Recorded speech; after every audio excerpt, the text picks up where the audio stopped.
grandfather's. So how long ago would that be? Maybe 1910, but we don't really know when he would have had it, but we think maybe around that date. And it's just been passed down through the family, and it now belongs to my brother. And do you have any idea where it originated from? We've just been told that it's a Brazilian yellow diamond, and apart from that, we don't know a thing. Well, it's actually interesting you should say that it's Brazilian, because nowadays most people associate diamonds with southern Africa. But in fact, diamonds were originally found in India, and all the diamond mines were worked out about 1725. Brazil's diamond fields opened in 1725, after Portuguese prospectors found stones in the Diamantina district of Minas Gerais. For more than a century, almost every diamond in European jewellery was Brazilian, until the South African finds at Kimberley in 1867 shifted production to Africa. A Brazilian yellow diamond cut in the cushion shape, like this one, is now the surviving signature of that early period, a stone whose journey from a Minas Gerais riverbed to an Edwardian goldsmith took roughly 200 years. Actually quite a really strong, fancy, intense yellow. Also the cutting's quite interesting because it's a 19th century cut. You'll see it's not round like most modern cut diamonds, it's more what's called cushion shape, TV screen shape I would think. And also, if you look through the stone, you'll see that there's a slice off the bottom. You can it's see called right the culet, and that's something you don't get in a modern diamond either. So do you think it's always been a ring?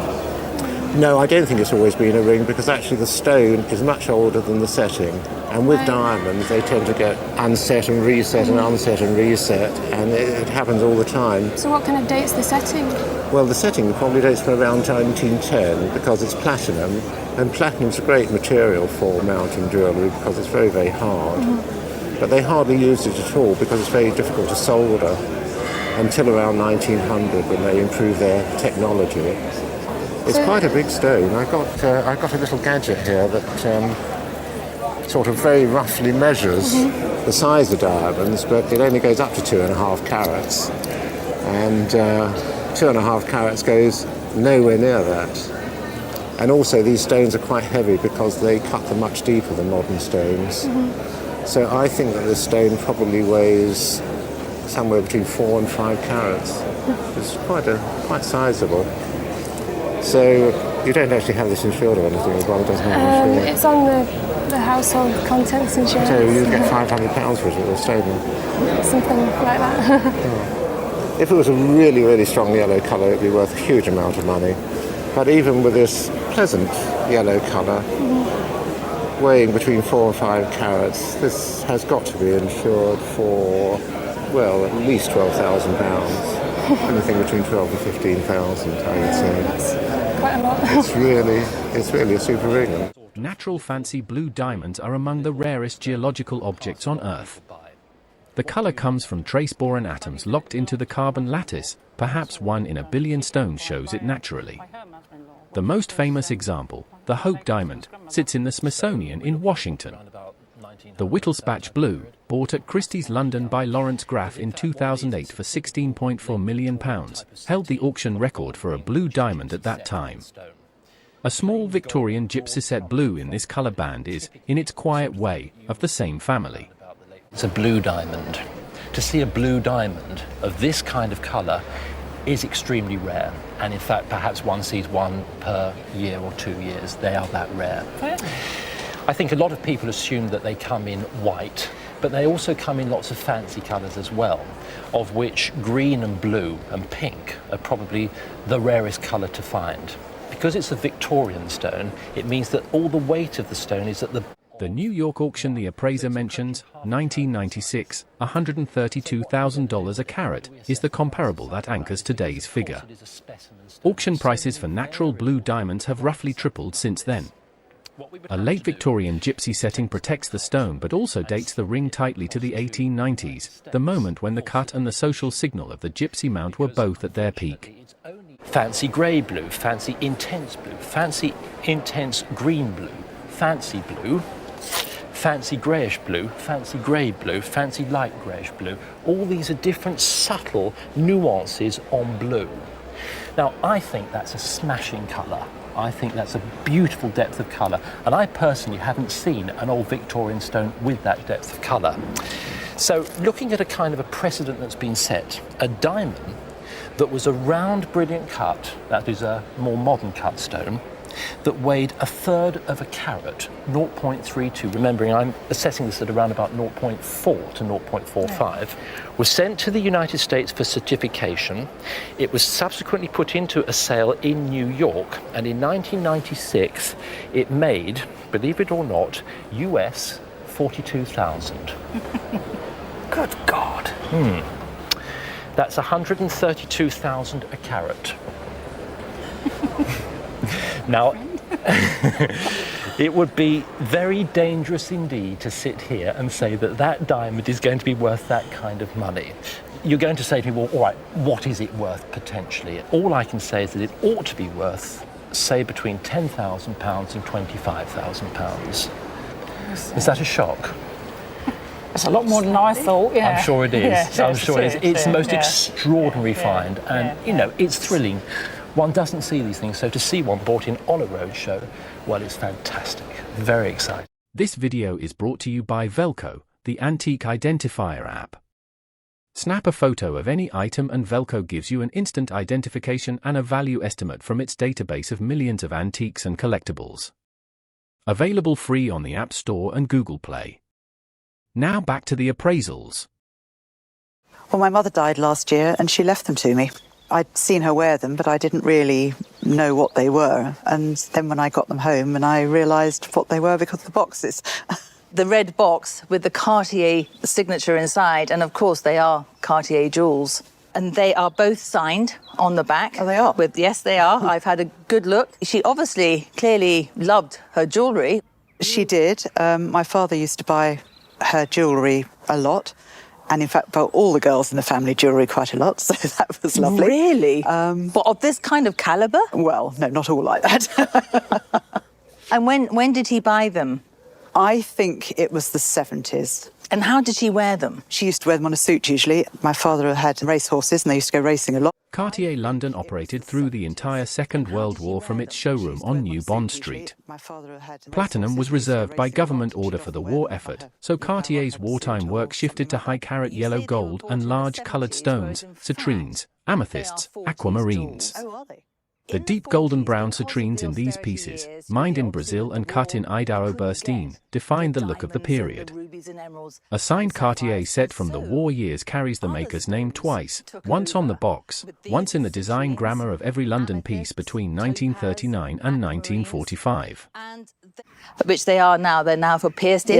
Yes. And you can see here the ring around it, and that is indicating to me that there would have been a clip that would have fitted in there exactly. Yeah. It's Cartier London, and they're in 18-karat gold. These citrines came in a variety of colours, as you can see, this great sort of lovely graduation of these very rich golden brown colours. The earrings, because they've been altered, you'd be looking in a region of about £10,000. Lord. Even though they're altered. And then this brooch, which I would run away. I would have run away with. I just think it's spectacular. I love it. I love the colours. I mean, at auction, you know, I could see there would be a little bit of a fight over this. And I would say you're probably looking in the region of around about £30,000. Goodness me. That is a lot more than I thought. Really is. They're very special jewels. Thank you very much. Thank you for coming in. Thank you.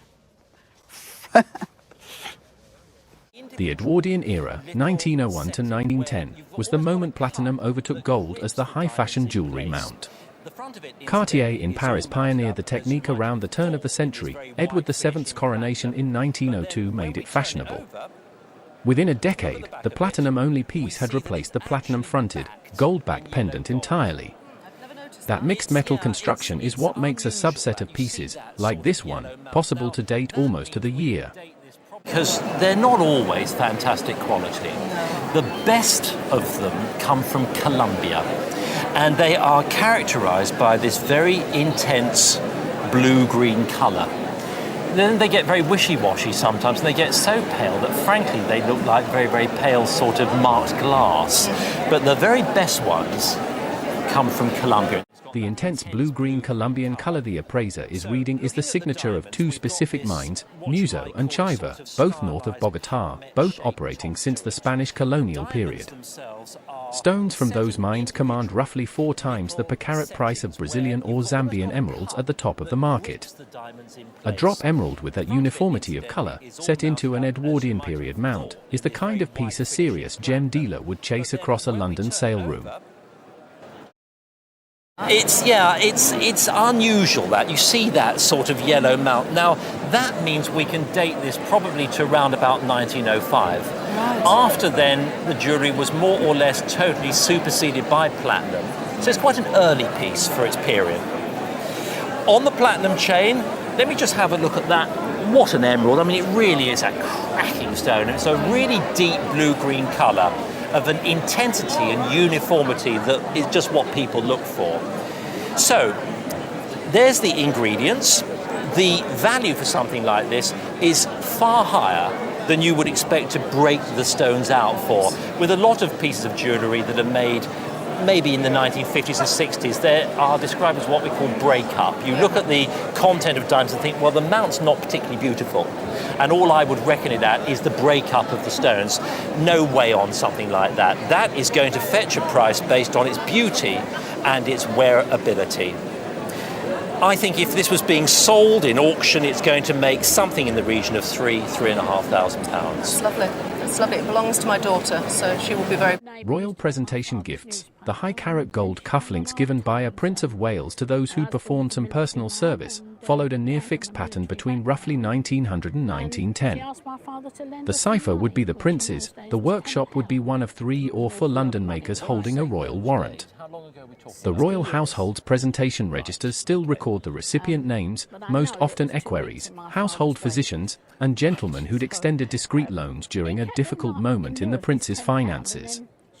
Not leave the cufflinks, so that was how it come in the family. First of all, let's just talk about what we've got. We've got a blue sort of enamel border going around the outside. In the centre surround, you've got mother of pearl. Diamonds form a tiny little letter G and a diamond fleur de lis. Without the royal cipher, the appraiser's analysis lands these cufflinks at around £8,000, a fine Edwardian pair, but a quiet one. The cipher carries the rest of the value. Identical quality non-royal cufflinks from the same workshops cross the sale room at 5 to 8,000 on a strong day. Royal provenance, properly documented, has consistently multiplied the figure 4 to 5 times across the last 20 years of auction records. Possible. In the Coldstream Guards. And that's all we know about him. Yeah, that's all I know. Well, I think if it's G, it's George. If it's George, it means with the Prince of Wales plumes here, you're looking at George before he became king. So when he was Prince of Wales. So I think the year we're looking at is probably around about, say, 1905 to 1910. Often, respected people or people who've done a particular service for a member of the royalty would be given a gift. And I think that these were therefore a personal gift from George, when he was still Prince of Wales, to this gentleman. They're extremely well made. You've got one little tiny diamond missing, just there. Apart from that, they're absolutely pristine. And of course, they're mounted up in high carat gold. If I just turn that one over, look at the bright yellow gold. Look at that. Look at the quality there. Super gold frames with individual little sort of hand links between. All right, so there we are. We can date them accurately. We know what they're set with. We look at their condition. We look at how collectible they are, because of course there are people, first of all, that collect cufflinks. And secondly, people that collect whatever it is to do with royal family, memorabilia. So they're not easy to value because they're a complete one-off pair. So I wouldn't be surprised if they might be as much as, £3,500 in the region. George V acceded to the throne the day his father Edward VII died, the 6th of May, 1910. From that point, presentation cufflinks from his household carried the King's cipher, not the Prince of Wales's. Pieces like these, made while he was still Prince of Wales, date to a 5-year window, 1905 to 1910, and survive in only a small number of pairs. The royal household kept careful records. The royal archives at Windsor still hold the original presentation registers. Thanks so much for watching. If you enjoyed this one, hit the like button and subscribe so you don't miss the next. And there are plenty more incredible appraisals waiting for you on the channel. Go check them out.